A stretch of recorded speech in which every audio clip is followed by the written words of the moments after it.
hear this, and it's become a mantra, and we say it ourselves, using our own tongues to say our children can't read by the time they get to the age 10, without giving the bigger context to that statement. So it's important to understand that critical window of age 5, because before you start branding them as they can't read, what and who are they when they are 5? That's why we are measuring their abilities and capabilities when they are 5 through that study that we do, which is called Thrive by 5, that measures the percentage of children who achieve their child outcomes by the time they reach 5. We also have an important entry into schooling assessment that we carry out as the Department of Basic Education, which is called the Early Learning National Assessments. It tells us that, are these children ready to start grade R? We use data to craft all of these important strategies that we want to put forward. But any system that only measures without providing support is really a flawed system. So that's why we speak about quality assurance and support systems. Again, understanding that these are the tools and instruments we want to give to our practitioners to be able to deliver us to that quality. Parents. I said in our modalities, we understand that they are the first teacher, they are the first practitioner, they are the first love provider for our children. So they are critical and integral to quality foundational learning. We have a number of parenting programs that we're rolling out as a country, and we want to continue doing that. So any parent who is here with us today, and I bet many of us are parents, I say hail to you for being that first teacher of our children. In closing, this is the last slide. What are we saying now should be prioritized by all, and including all the G20 countries? So for prioritization of ECCE, we want to say that it's important to ensure equitable access to affordably, inclusive, equitably, safe. We should also prioritize and enhancing support for parents and caregivers through evidence-based interventions, through social protection and family-friendly policies. Force with quality training, including continuing professional development and remuneration, the big elephant in the room. We should also provide sustainable funding for ECCE and promote public-private partnerships. We should implement quality assurance and support systems to strengthen quality in ECCE. We should promote CE.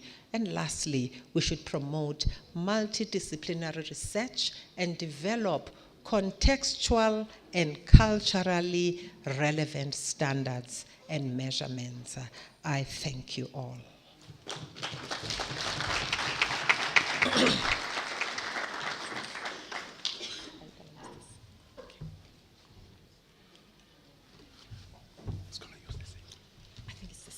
As you are calling here, let me see if I can find it. Thank you very much.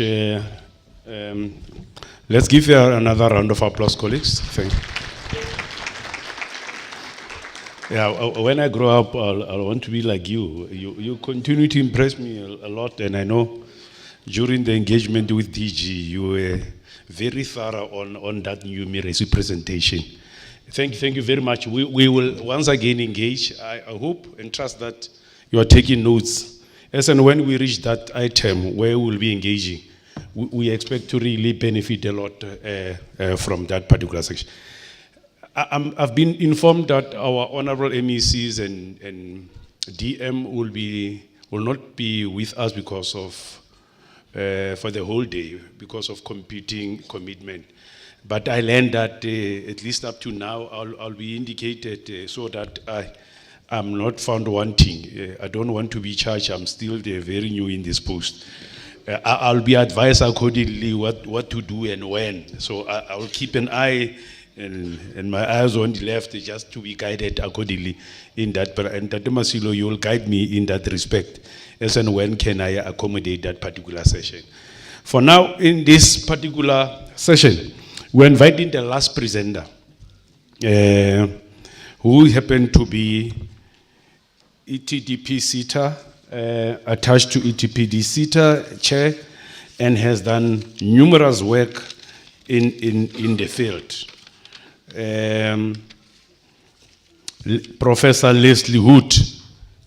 I want to call on stage our Prof to give us some semblance of your research, especially in the perspective of the ECCE, Early Childhood Care and Education. Let's have a round of applause for our Prof, please. Thank you very much. My problem always is that I'm so short. So you might think I'm disappeared, but I'm actually still here. And now behind the computer, you probably won't see me at all, but I am here. Okay, there's a different presentation cover up there. I did send a later one. You can see it's provincial, but it seems to not have been put up there. But, okay, I am the EDTP SETA funded research chair at Northwest University. The mandate of the chair, which started in 2022, is to develop skills, develop the workforce of ECCE. And we're focusing on, although it's called the ECD chair, we're focusing on 0 to 5, till preschool, as we've been talking about today. So it will be ECCE. So today, coming last, you've probably heard a lot of what my slides will be speaking to as well, but I think it's very important to keep reinforcing the importance. And if we can move on to the next slide, please. If I don't know if you can see very well there, but we have heard today from numerous people that ECC fosters social, economic, educational, and health development.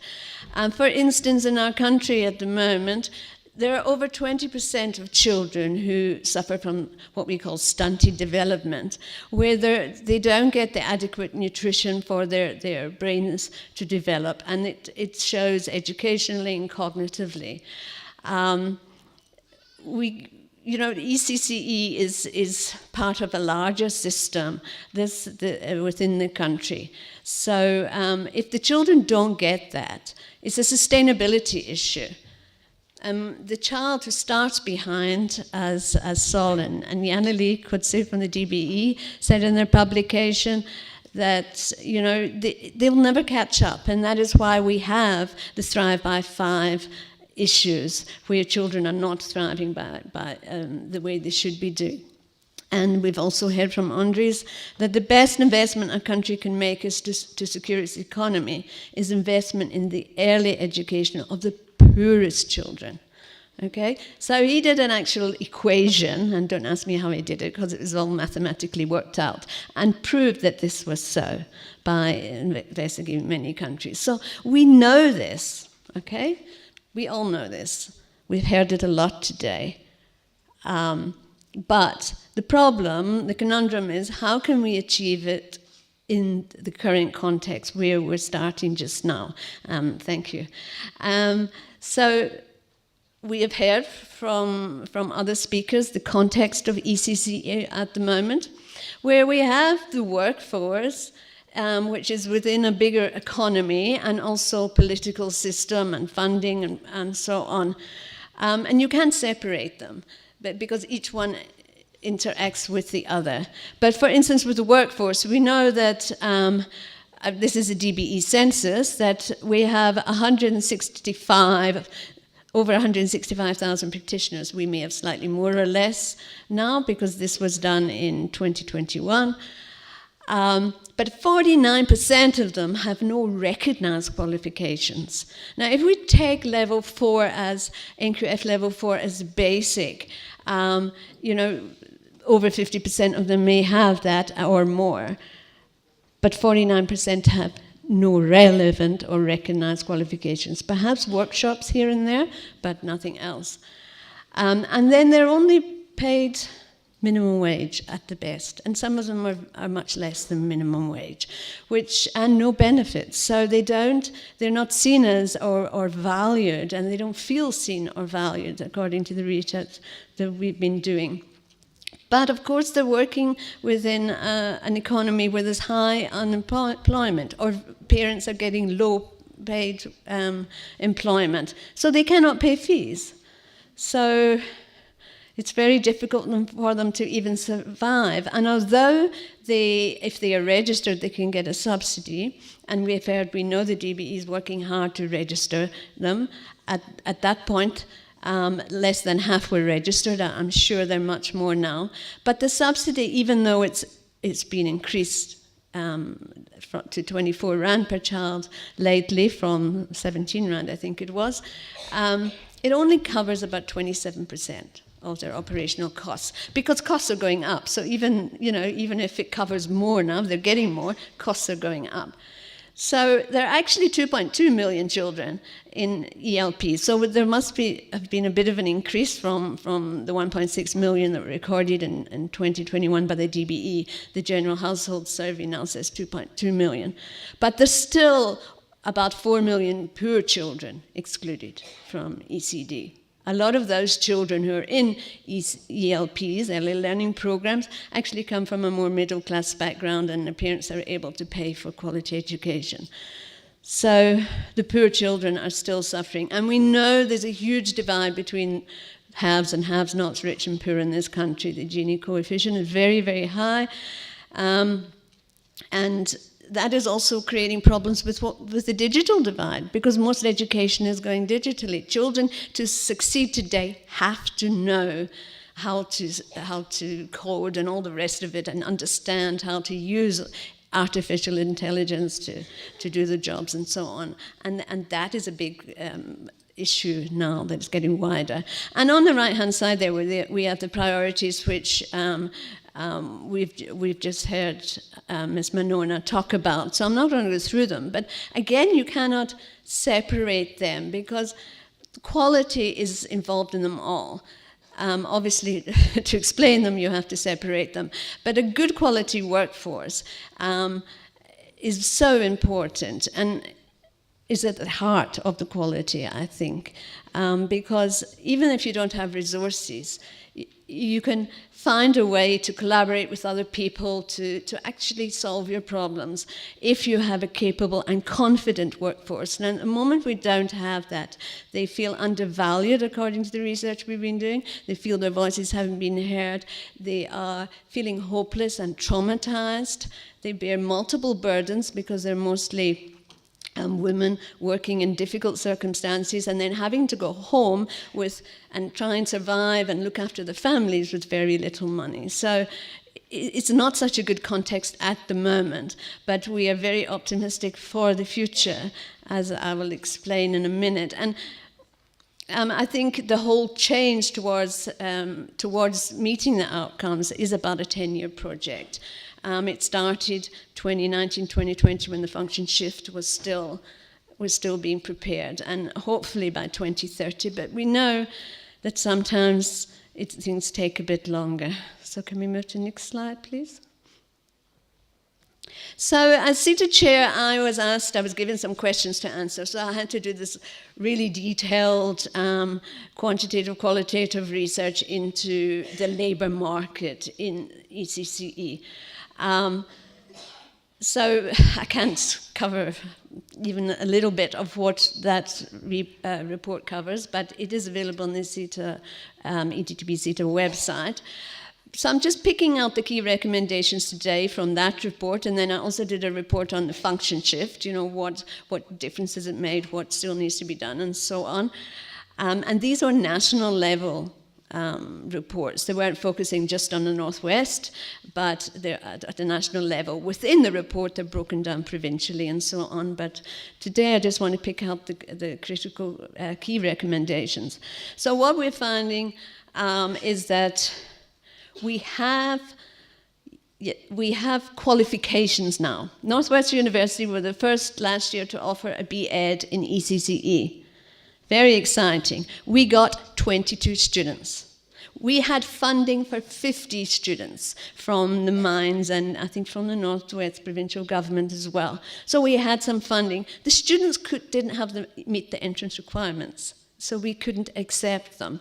So we started off with 22, 18 of them got through to second year. This year I think we've got about 30 students.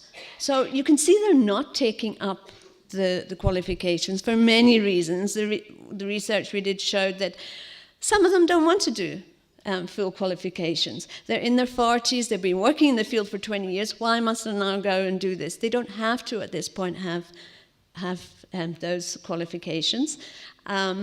Some of them, they're working full time, they're exhausted. How are they going to find time to study a full qualification?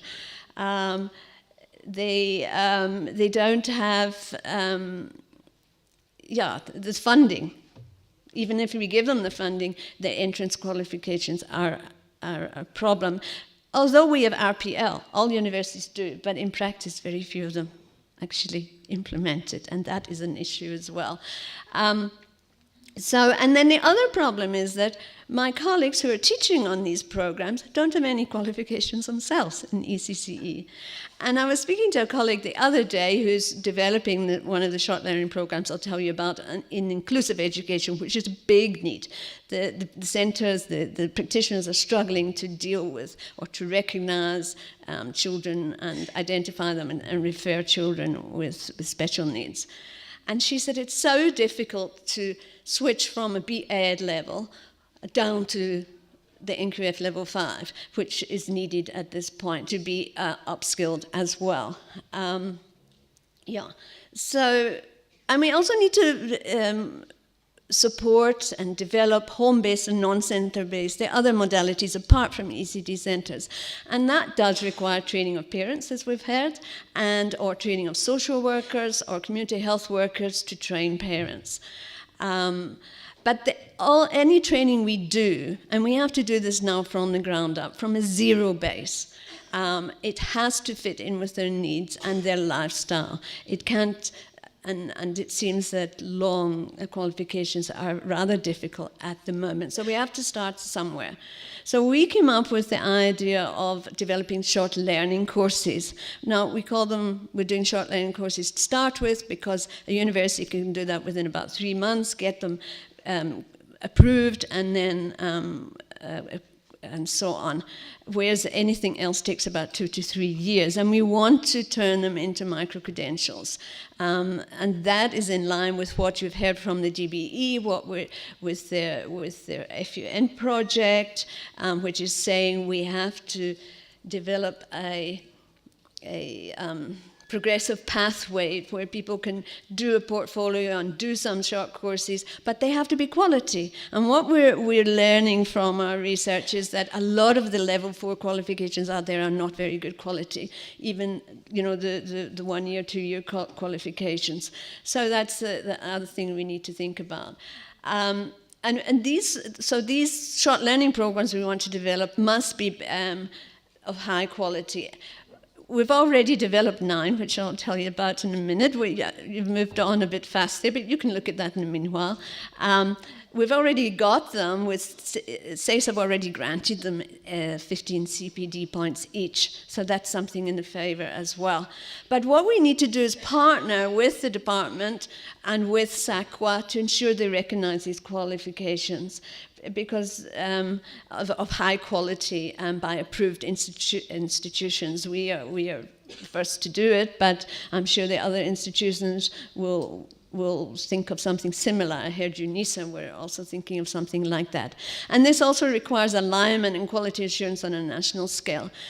So we also have to collaborate, as we've heard from other presenters, and so we are partnering with NGOs, with RTOs, Registered Resource and Training Organizations. We have agreements with Love Trust, who's situated in Tembisa, but have national footprints in most of the provinces, and with TREE, Training Resources in Education, and perhaps with Intertisi and different NGOs, because they've been doing fantastic work and they really understand. And what the research is showing is that you cannot just say enroll in this short learning program or this qualification and leave people. There has to be ongoing mentoring. There has to be work integrated learning, on the job training, because most of the level 4 qualifications that people are doing, the managers say they come back and they don't really know how to implement the theories they've learned. So they have to be practical as well. If you can go back one slide, please. Backwards. I think you jumped one. No, next one. The other way. Okay, that one. If you can stay on that one, I've got it in. I think I moved it in my presentation. We've also been doing action research in Northwest, and we're collaborating again with Sol Plaatje University, University of KwaZulu-Natal, and University of Mpumalanga, and what our colleagues there have been doing and their students have been doing is participatory action research on the ground. So working with practitioners and saying, what is your problem here in this area? How can we work with you? And this approach has been working extremely well because you're developing people from the ground up. They're addressing problems that are relevant in their context. I mean, contexts differ a lot around the country, but they're not only learning to address a problem. When they work in collaboration, and it's really participatory, and they decide the problem and how things are going to be done, then they learn confidence, their voices are heard, they learn how to work together with other people, and they learn how to problem solve. So it's more than just solving a problem. Thank you. So if we could just go back to the one with the, that one. Thank you. So we have got 9 short learning programs already approved. The focus of the short learning programs is based on the research we've been doing, which was national, on what we asked people, what the practitioners, the managers, the RTOs, what are the real issues that you need to learn to be able to implement in a quality way the NCF. And so we came up with these to start with. And it also was dependent on the skills on the knowledge of what my colleagues were specializing in, because as I said, they don't have qualifications in this. So what we're going to do to quality assure them is pilot, first of all, with our own staff and with our NGO staff. And then they will critique them and evaluate them and improve them. And then through the NGOs, we will roll them out to practitioners.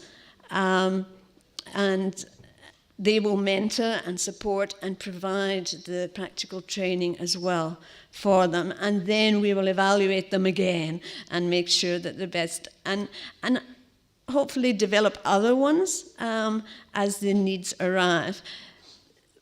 So here you will have short learning programs which will become micro-credentials because they're based on our diploma, which has also been approved and we couldn't roll out because we didn't have the capacity. There's only UNISA who's rolling it out this year. Last year they tried to roll out, they only got 3 students. This year they have more, which is great. So there's very few qualifications available at the moment because universities are saying it's not feasible, we're not getting enough students. So this is convincing us that this will be one way to go, where people can get CPD points and they can also build up towards a qualification. And that's something that we need to all the partners around here today really need to talk about more, because we have to work together. Because what we don't want is just people saying, okay, people can build up in the professional endorsement framework, so let's just do qualifications and sell them to the people. We don't want that. So it has to be controlled. So this is the one solution. Is the last slide, I think. Oh, next one. Okay. So, but how do we sustain that once it's there? And we think things are happening in national level. And then it comes to provincial, and it doesn't quite reach everybody. So we're looking at a local solution where people can collaborate, centers or ELPs can collaborate in a specific area and support each other. And we've already had the success of one. This was one of our students, master students, who's also working in an NGO in Pokeng. And he worked with a group of NGOs ranging from ones who were doing quite well to ones who were not doing well at all. And based on the findings there, they recognized the potential of collaborating to, we call this navigating the complexities of the function shift. That was for academic purposes. And they established a hub, and that hub is going. And they presented it at the EDP CETA research colloquium, where the CEO was very impressed and has now asked us to do a concept paper on how, how these could be sort of expanded throughout the country. So what would need to be, who needs to be part of them, how would they need to be run, etc. And we're actually researching that at the moment.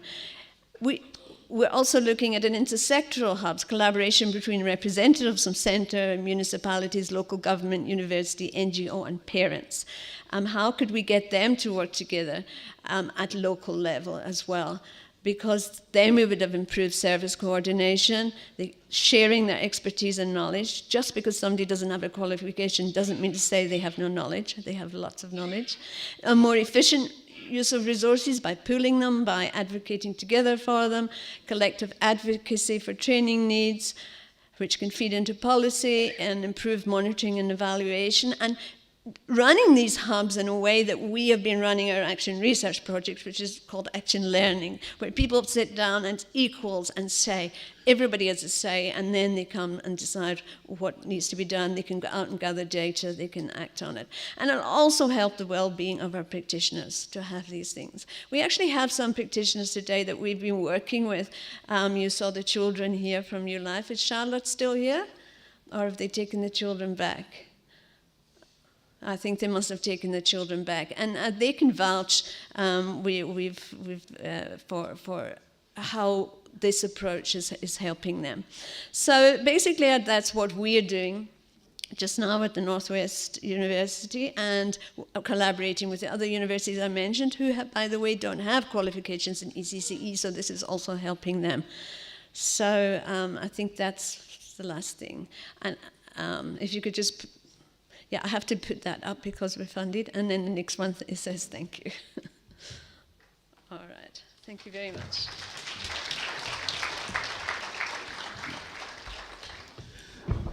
Thank you very, very much, Prof. Yeah, this program is quite exciting. We've reached that stage where we will allow participants, all of ourselves, to ask questions. No preamble, verses and so forth. If you can just go straight to the point so that our speakers can take notes and respond. The wealth of information, skills, and knowledge that we have on stage is quite valuable. But don't monopolize the stage. It's very, very important. I'm waiting with a show of hands. I can see MTN, brother. If you can, there's a roving mic. Let me make sure that, and I would really appreciate, because of time, colleagues, please just, I know as a professional teacher myself, there's something that I'm very strict on, it's time. And I've not done well on this session, but you'll pardon me. I've noted these two hands, this side, two. There's also two hands here, I'm saying three. From this table on 4, any hand on this table, none. I'm not being unfair. And the last table, I wanted we'll take. Why are you increasing those hands? All right, all right. Let me take them. 4 hands. I hope you remember your numbers. Let's start from that. Hit my leader.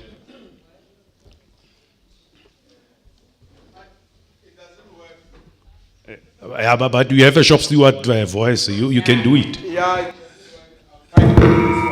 Sorry about that. Oh yeah, I'll reduce. I think my question is small.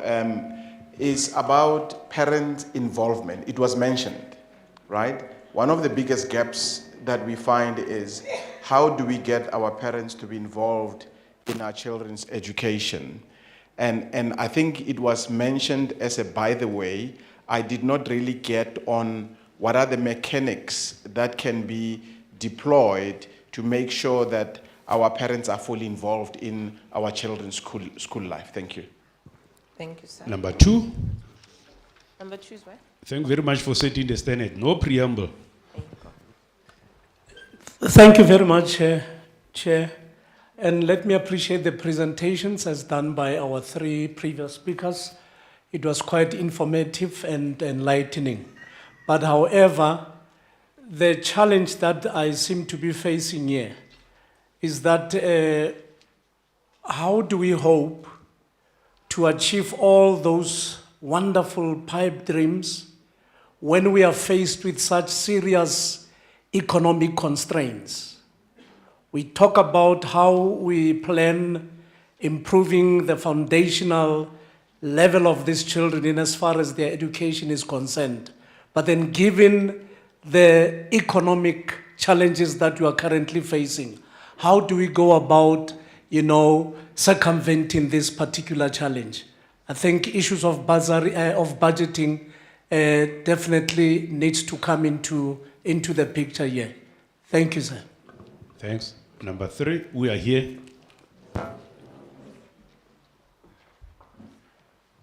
Thank you, Chairperson. My name is Justin Asitsedi. I am from Department of Higher Education and Training.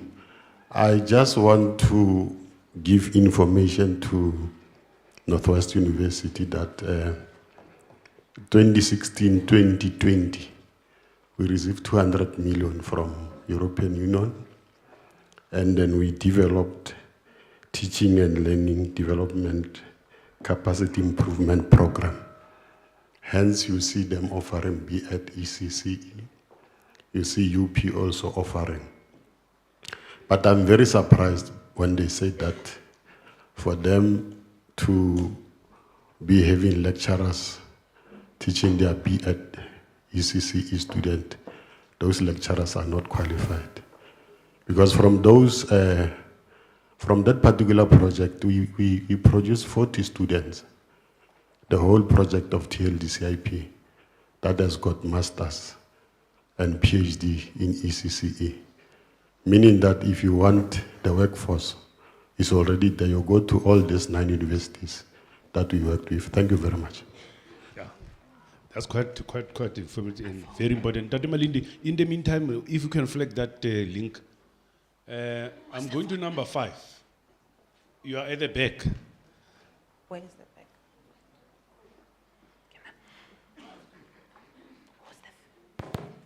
Where's the thing? Okay. No, thank you very much, Chairperson. I am the GET coordinator in Taung. Now, my question to the panelists, as indicated, we don't have sufficient workforce. Now, I'm checking in terms of the risks, because this is a qualification that is of a special kind. Now, what we're doing, how do we then utilize remuneratively the workforce that we are having in terms of monitoring and supporting the practitioners? Are we qualified to do that support to them? And if we are qualified, it's okay. If we are not, what is the right way to do it? Because policy imperatives also come into play. As to send a person who is a subject advisor in foundation phase or in the interscene, you say go monitor in the ECD. Are we not going to tremble on other matters of policy that are going to cause us a big deal? But I'm asking her, how do we then utilize the workforce now? An issue the state of our financial affairs in the country we must consider. So how do we then? Thank you very much, Chairperson. Thank you very much, Les. If you can just introduce yourself, others they did, and we made that blunder, so that you are well recognized from the floor. Number 6, our journey to the golden road. This foundation is extremely important. We are here, ma'am. Oh, yeah. Yeah. If you can just hand over the mic so that we can save time. Thank you very much. Thank you very much, Program Director. My name is Lesiba Pila. I am the President of South African Principals Association in the Northwest. But most of the questions I was going to ask were actually covered by the previous speakers. My request would then be that if we could be favored with all the presentations, because we are having many strategic platforms where we can explore and extend invitation beyond today, looking at the constraints of time.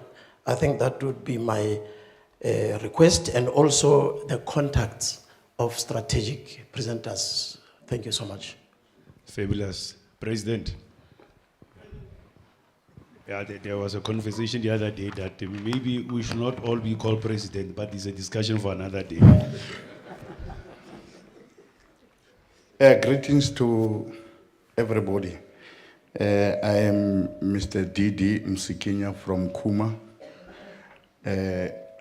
being asked by Kuma ECD Forum. They've just wrote down their grievances.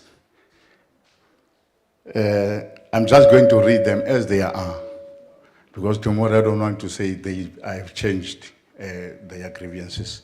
The first one, we've got many ECD centers in Kuma. Their first problem is to acquire a site, because they say when they get to the municipality, there's a lot of money that they are going to pay. So they've written like this: they don't have ECD centers as business because we are NPOs. In other words, they mean they don't have funds to pay for the site. And then number two, because they are operating from homes, some of them, they are operating from shacks. Now, it's very difficult for them to get the certificate from the health inspectors. So they delay to go to their sites because they are operating from shacks and from their homes.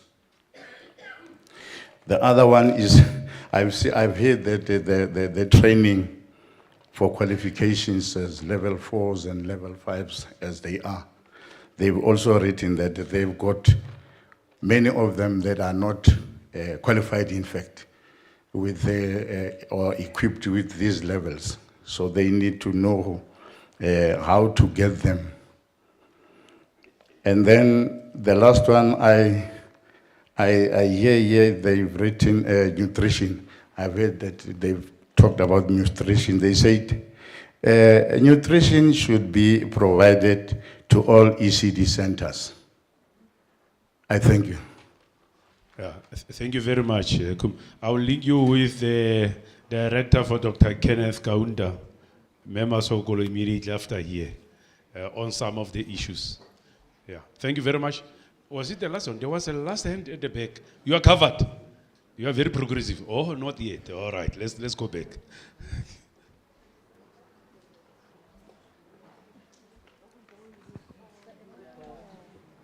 Greetings, everyone.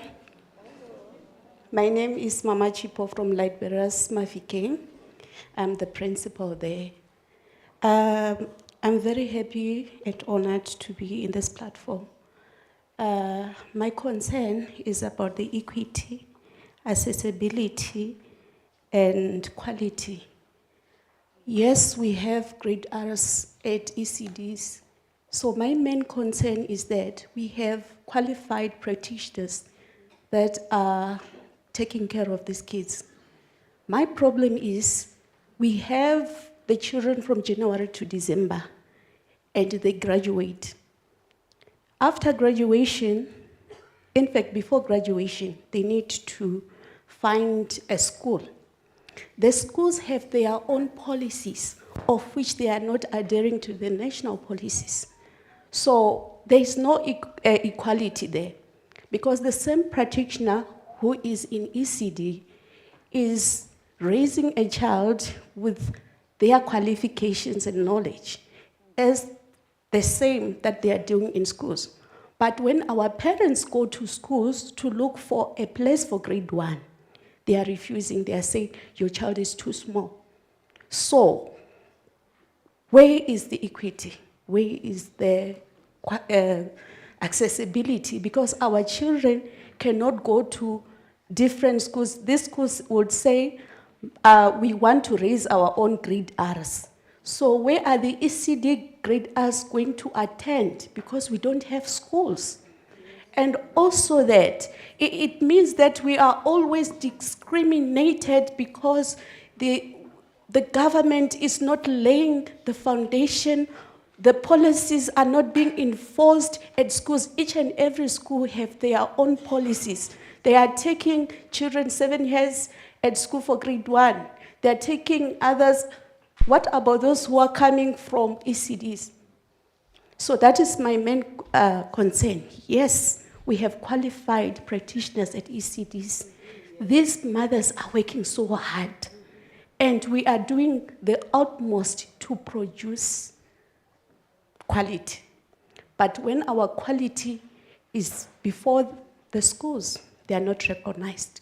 Thank you. Thank you very much. I want to believe it's the very last hand. You are going to save me a few seconds. In the meantime, check the screen or MTNs through the benevolence of MTN. Thank you very much once again, MTN. Over to you, lady. Good afternoon. Oh. My name is Laraika Kleinans. I'm from Autism South Africa.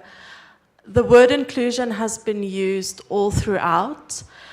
And I just want to ask broadly, some learners, they're not going to reach those education milestones the same way other learners are going to reach them. Some learners, their brains just work differently.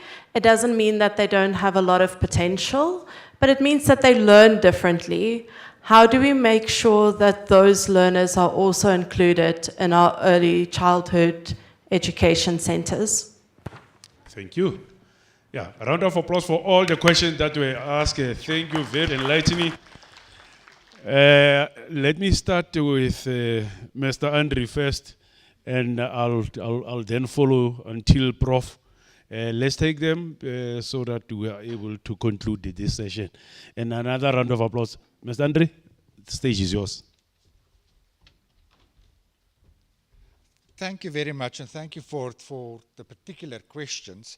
I'm just going to respond to 3 of them. And I want to start off with the one on parent involvement, because that is very important. And studies have shown until you make parents part and partners to their children's learning, not to your classroom practice, and we need to start early, then parents will be involved. But that it also requires that parents need to understand, when we talk about early learning, what it means. That it is not about learning the alphabet at the age of 3, but it is about being active, learning through play and all of those things. We have done a study together with other partners and the Department of Basic Education on the knowledge, attitude and practice of parents. And our biggest challenge is actually to get them to understand their role and that they are equally contributing to the learning of children. And as I said, if you get it right early, then it will go well later. The second one is, and I think there was a multiple questions, and I think partly I've alluded in my presentation around that, and that is, what are we going to do to make sure that there's a quality workforce, that there's enough, that we deal with the constraints? And the answer to that is obvious but not easy. And that is where, wherever we have seen across the globe an acceleration in access to education, in quality education, and in the workforce, is where government played its part. And that means to go to a level where you take the vision and the commitment that's there, because commitment doesn't bring money and plans and all of that.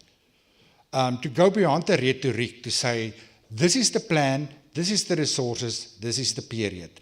In many countries, the UNICEF in particular, but other agencies as well, are involved in education sector reform, where a whole sector is being overhauled and changed. And if you look at the conference that was held by the African Union end of last year, it also recommends that. But until government invest and say, we are going to make money available to get people to get trained and qualifications in early childhood care and education, and at the same time make sure that there are posts available, because there is no help to train people and get them qualifications, but they know where to go. So these two, oh, I'll go with my pen, maybe that's a sign I should stop. These are the two that goes hand in hand. So it can be done, it has been done, and in South Africa we have a perfect example of that, though not very perfect. But if you look at Grade R is hailed across the globe in this country as one of the biggest success stories in terms of its rollout, in terms of scaling up. And one determining factor there was the role of government and also linking it to public provision. If you look at the research that was done. Just lastly, and I think that is an important thing, that on the inclusion of children with multiple disabilities from the start. And I think one of the strengths, and I know other countries have actually came to South Africa or consulted around South Africa's policies around that, is that, for example, the national curriculum is one of the most inclusive curriculum frameworks. Obviously, it goes then to the learning and teaching support materials and all of that, and I know the department, and we are working with the department on that, also make sure that children with disabilities are included. But that also, the flip side of that is, for them to have access to early learning programs means that those who provide the programs need to know and understand how to include and respond to children and their disabilities. Thank you, Chair.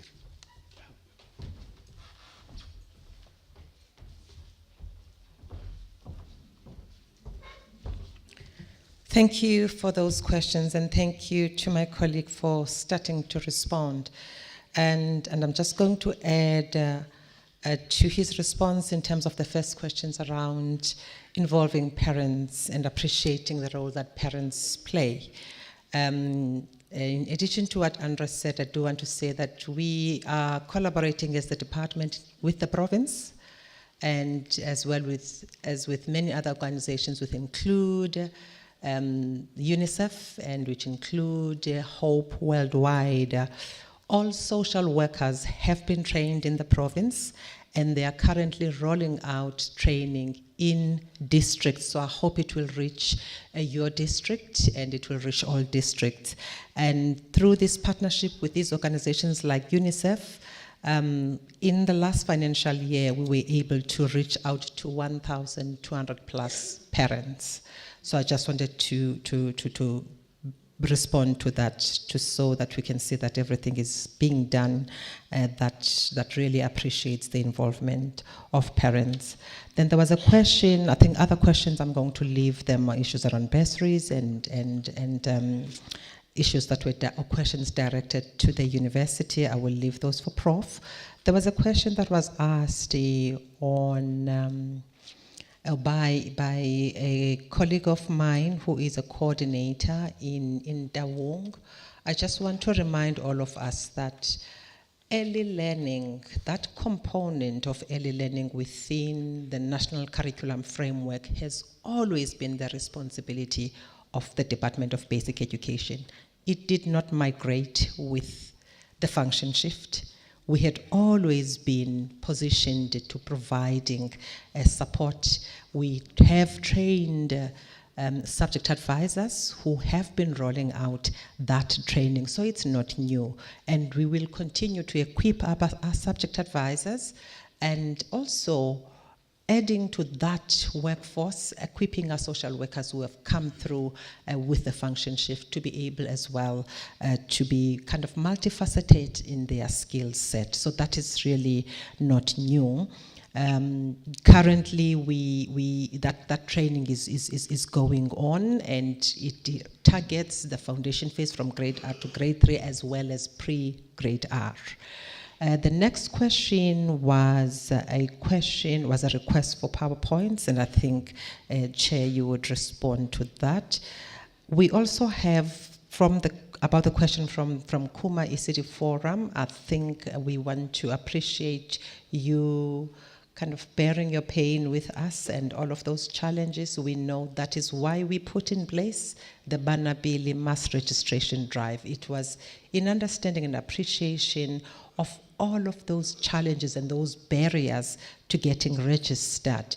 It is a collaborative effort which includes municipalities.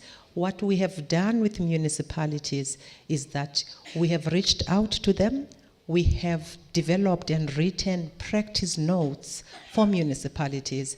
We are talking to them. It is their sphere, but we are talking to them around issues of easing up the barriers, like land use consent, all of those things that make it difficult for land or space to be acquired, as well as getting that space registered. So it's all part of the mass registration package. We are going to urge everybody to come forward, because we will not know those challenges if you do not come forward for this first phase of the bronze registration, which is open to every early learning program. Whether you are registered, whether you have challenges or you don't have, it's only when you are within that net that we can be able to tailor our solutions for you particularly.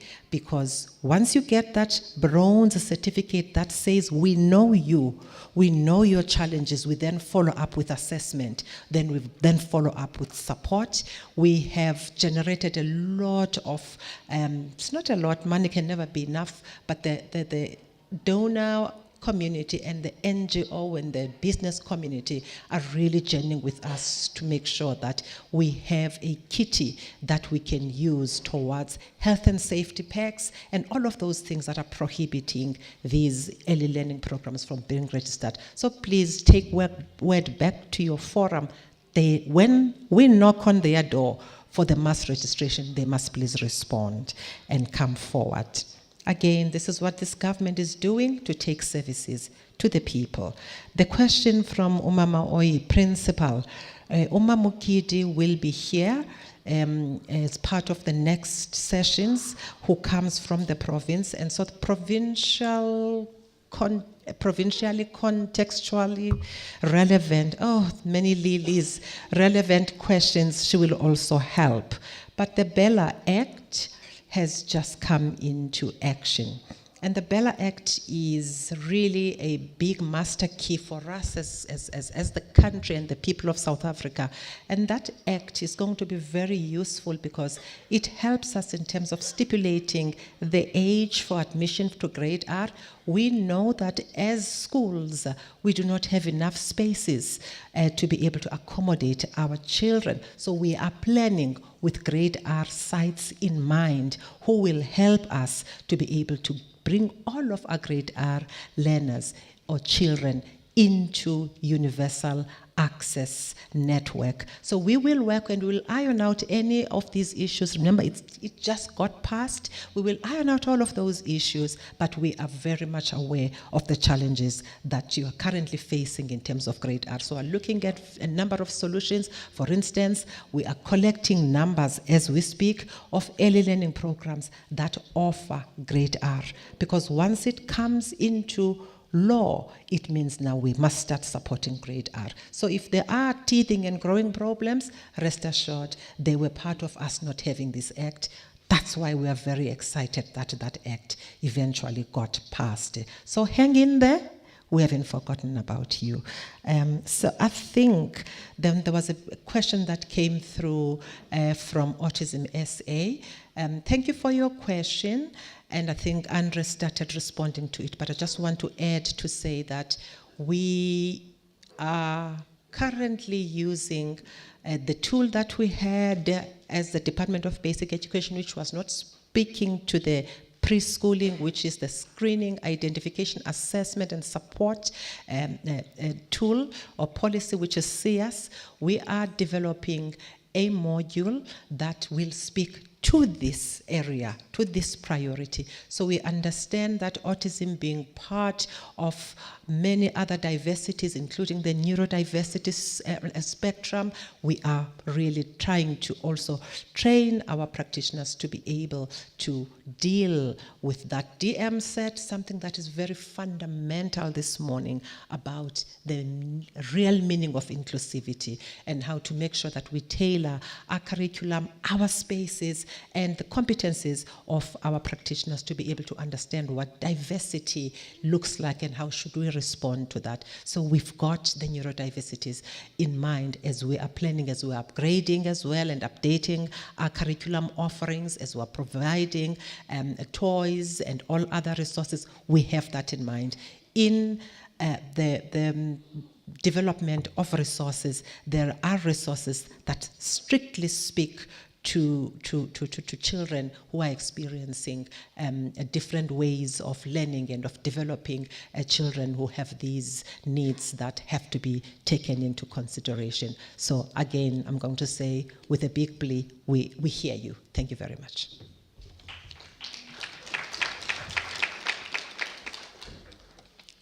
Yes, that was the last.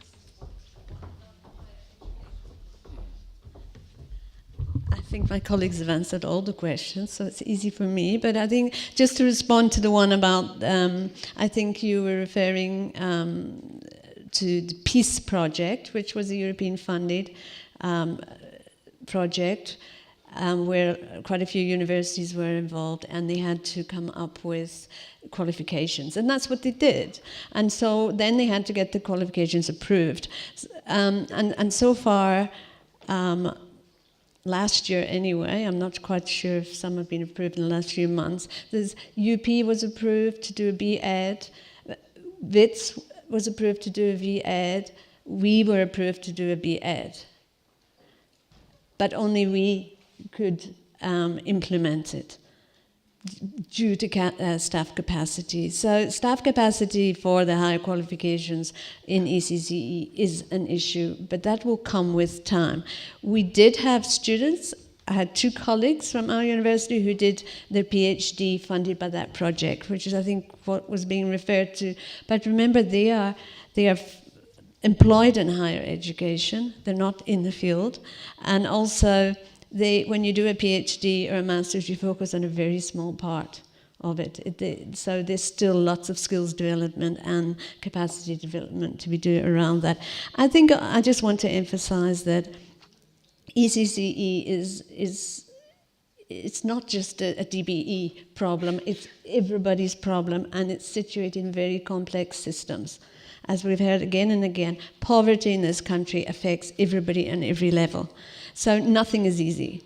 And, you know, inclusive education, for instance, is also a problem the whole way through the school system. But if we can catch it early, if we can train the practitioners to recognize, if we can get more collaboration between the ECD centres who then and the DSD where they can access the social workers or the Department of Health, things will go much better.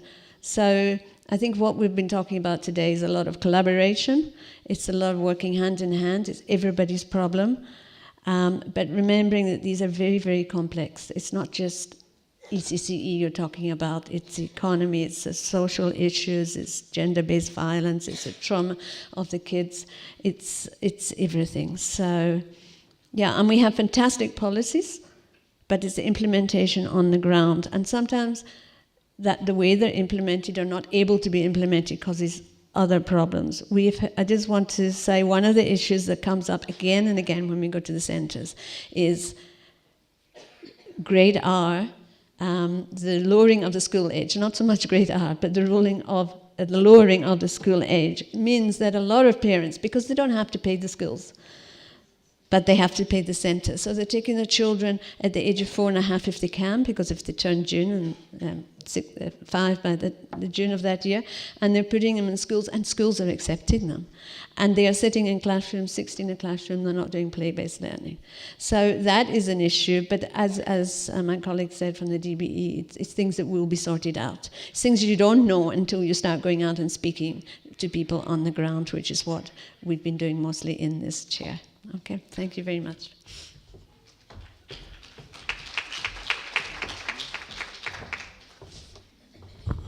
Nami, I presented earlier on. If I presented, I must respond. Thank you very much for all the questions, and it shows the concerns that we have about the education of our children. We really, really, really appreciate. What we must know, which Manona has responded to, but I feel that I must come and emphasize. We must thank the G20. And apart from thanking the G20, we saw the gap. When we saw the gap, we said, okay, as I was saying in the morning, we need to strengthen the foundation, which is early learning. If we strengthen the foundation, then the rest will fall into place. Then, we had a challenge, like we would say, back then, until 2022, 0 to 4 was with the Department of Social Development. But we were responsible for the training of practitioners, the curriculum, etc. But it was not necessarily under our terrain. But we have not divorced them. There's no way where you can run ECD outside social development, outside the Department of Health, outside Home Affairs, outside COGTA, outside all these other departments. That's why President launched a inter-ministerial committee that is chaired by education with all these departments to make sure that from birth we collectively nurture the child until the child grows up, but is led by education. So that from birth, education must play a role to educate the learner. Whatever toys we buy, they must be educative in their nature. They must start learning then. Even, yes, there's an argument. When we go into other spaces, people will say, no, a child must be left to play. The work of the child is to play. But we want that play to be educative, because we're being criticized that in other countries they do coding and robotics at the early age, even at the crash. So our constitution is still like that. It says municipalities must give shelter for 0 to 4, which is not possible. We live in South Africa. That we know. It's not possible. Whether we like it or not, it is not possible. Our municipalities are heavy laden to an extent that even in the MIG budget, that budget is there. There's a portion for the building of ECD centers, but it goes to something else. So I'm not criticizing them. It's because of the nature of their work. They must give water, electricity, this and that, potholes, and they are facing a lot of work. So that's why even that MIG, sometimes, because we don't even pay services, some of us, so it goes to salaries. It ends up, though they call it a grant, it ends up going to paying services, then Auditor General come against them. But I'm saying, we need to sit down as South Africa and say, especially as the sector education and all our stakeholders, to say, how do we make ECD work? Where should the shelter of ECD go? Because as things stand, it will not happen. Then, number 2, on grade R.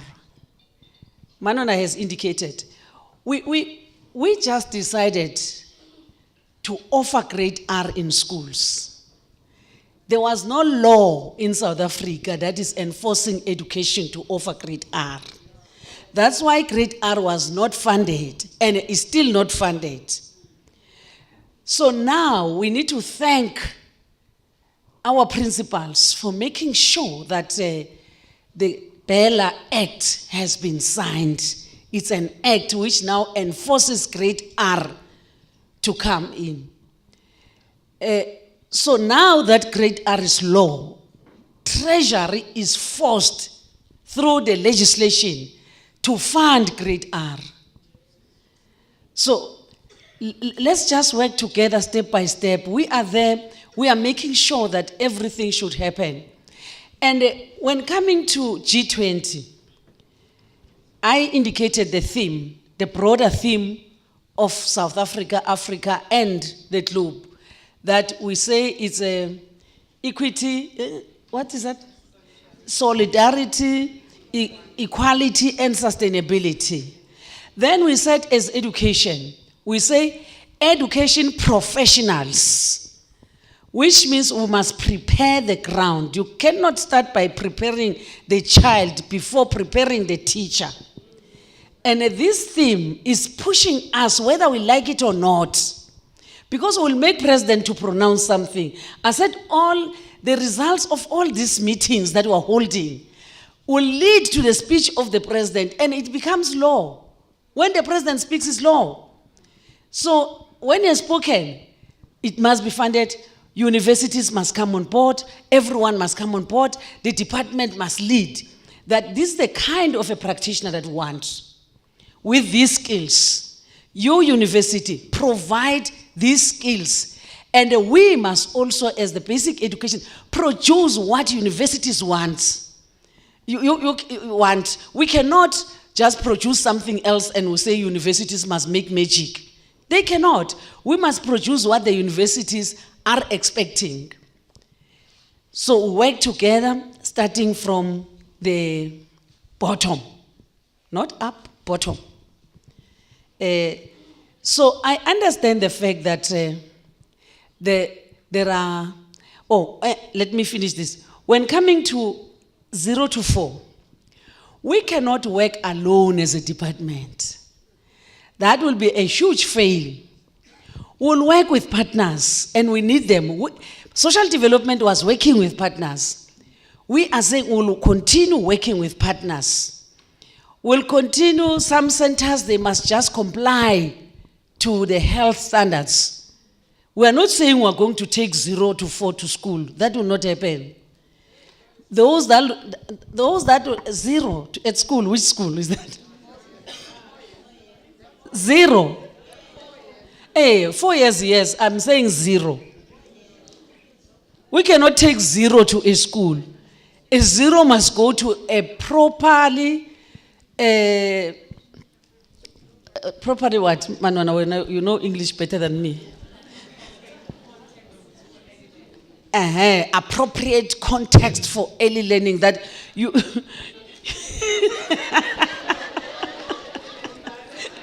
Environment. The environment must be conducive. You cannot take a 0 to a school. Even 1 you can't take to a school.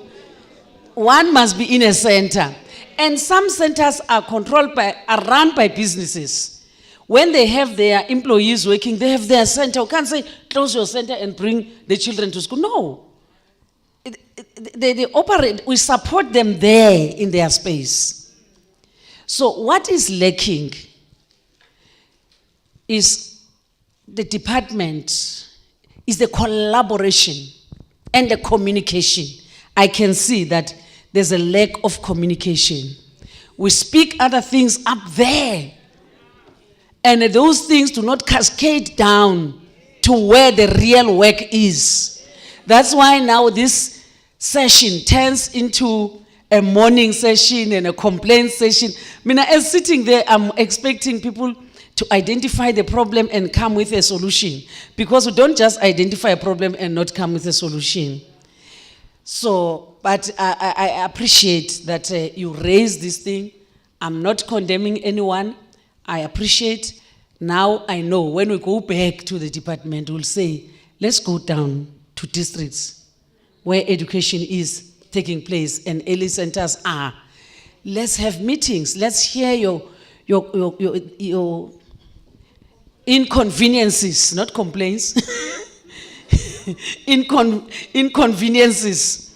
Then together we work on the solutions. Ladies and gentlemen, the country does not have money. Ladies and gentlemen, the country does not have money. That you must know. But I'm not saying with the little that we have, we'll leave people out. The little that is there, and again, this information we don't cascade to people. Our country is in a deep debt. It's in a deep debt that we're even failing to pay. What is happening? We only pay for the interest. What is it? This interest? That's what we service. We service the interest. That's why you see, hey, 0.5%, and now no, we withdraw it, but now it's withdrawn. We go to those who are manufacturing the withdrawal. Where are we going to get this money? Some are saying, no, cut the grant. You are giving people more grants. And they won't go back to television and say, we said they must cut the grant. If you cut the grant because of the high rate of unemployment, what will people eat? People will not survive. Me and you are better because at least we are earning a salary. There are majority of South Africans that are not earning salary. So it's easy for me to can say cut a grant. Exactly, it's easy. I get a salary, but those who don't get salary, how must they live? If we say to solve the 0.5, then we are solving South Africa's problem. But there are many details in that which we don't communicate. I blame ourselves as government that we don't communicate. We don't know the implications of the 0.5. What was the implication? And the withdrawal of it, what are the implications? You find that the withdrawal have more negative implications than when it was there. So, but it's not for me to talk about that today. I'm just sharing with you because we are all South Africans who must know where we stand. But I really appreciate your contribution in this session, and we are going to take the process forward. We are going to come down to districts, because if you come to a province, we don't reach out to many people. But if we go to your districts where you are, and even down to circuits, that's where we'll find you.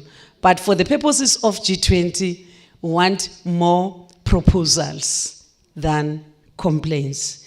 We'll come, but I appreciate the complaints that we have put today. It opens our eyes. We have learned. We are no longer the same as we came here. Thank you so much.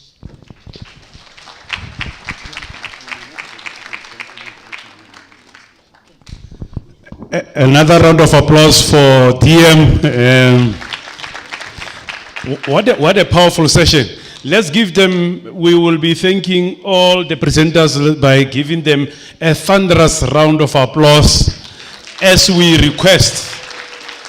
This was quite insightful, very informative. And I can't wait. I've received close to 15 requests of those presentations. They will definitely be shared. I don't know via MTN if you can flag where the link is. I don't know, but we'll hear from you and communication how quick we can get that. In the meantime, I'll request the Honorable MEC to join DM on stage, and our MMC. There's a token of appreciation that will be led by DDG Parayaji and Tatema Silu. Where are you? As we thank them, let's give them a round of applause. DM will be on stage. You'll pardon me for this time. You could see, it was quite firing. As we welcome on stage our MEC, where's the acting SG? Dr. Porava Tulabona Yanolankawate, okay. President, Wabona, Vanjisa Spani. All right. Can I hand over to where's acting SG? DDG, may you join Ntate Mashao, please, in absence of acting SG. Join DDG Parayache, please. Oh, there's, yeah. That's our, if you can come on stage and do the honors for thanking our leaders. Please, another thunderous round of applause for our leaders for their time, valuable input and insight on the subject. That's very, very valuable. So they are token of appreciation that will be done, led by DDGs and acting SG. Over to you. We'll start with MMCs, followed by, I leave it to it. TM first. Order. La wona ke firing. No, that round of applause is for me, for Kosi. It's not for the DM. Let's do it well. Thank you very much. We really appreciate DM. For our Honorable MEC, and he's wearing number 15. Come Saturday for life. You know, when you know, come Saturday. Thank you very much, Honorable MEC. And our MMCs, if you can come on stage again. Thank you very much. Another round of applause.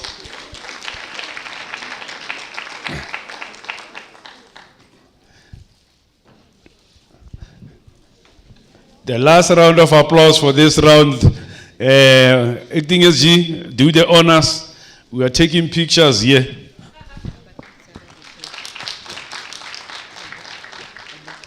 Yeah. I've been advised to request our Honorable DM and MEC to stand for a joint photo. Apparently, our communication want that for obvious reason. Where are you, our paparazzi? Is it fine? Yeah.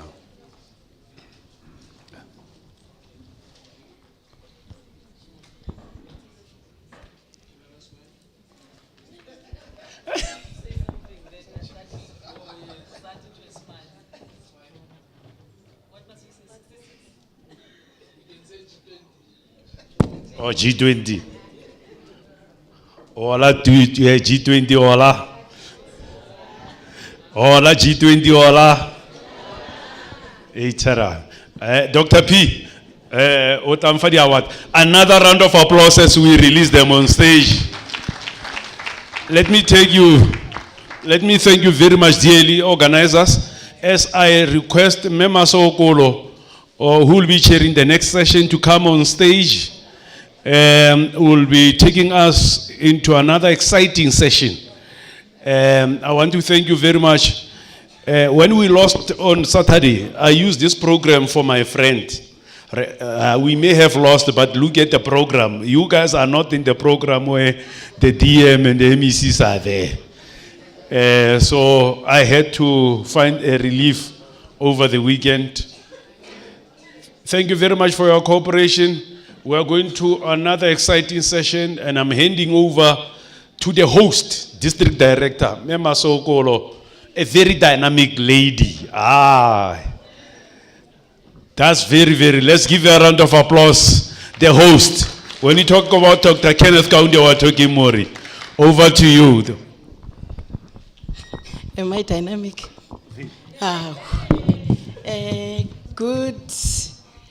Good afternoon, everyone. Good afternoon, everyone. Oh, are you tired already? No, you can't do that to me. Thank you, and Tate Munale. I will try and be very brief because time is really against us. And I will try and invite already the panelists that will be taking part in this session as we are approaching session 3. And before I start, I was requested to remind all of us to use those codes. It looks like we are not, if you look in our programs at the back, there are those QR codes. Please, please, please, let's get into them. And let me say we are in session 3 of our program. And the topic of our session 3 is navigating the South African ECCE landscape through a fit-for-purpose lens. As we embark on this critical discussion, navigating the South African ECCE landscape through a fit-for-purpose lens, we are called to examine how our early childhood care and education framework can be adaptive, contextually relevant, and truly responsive to the needs of young learners. A fit-for-purpose ECCE system is one that recognizes diversity, strengthens foundational learning, and ensures quality and accessibility to every child, irrespective of socioeconomic background. Today, we delve into the realities, challenges, and opportunities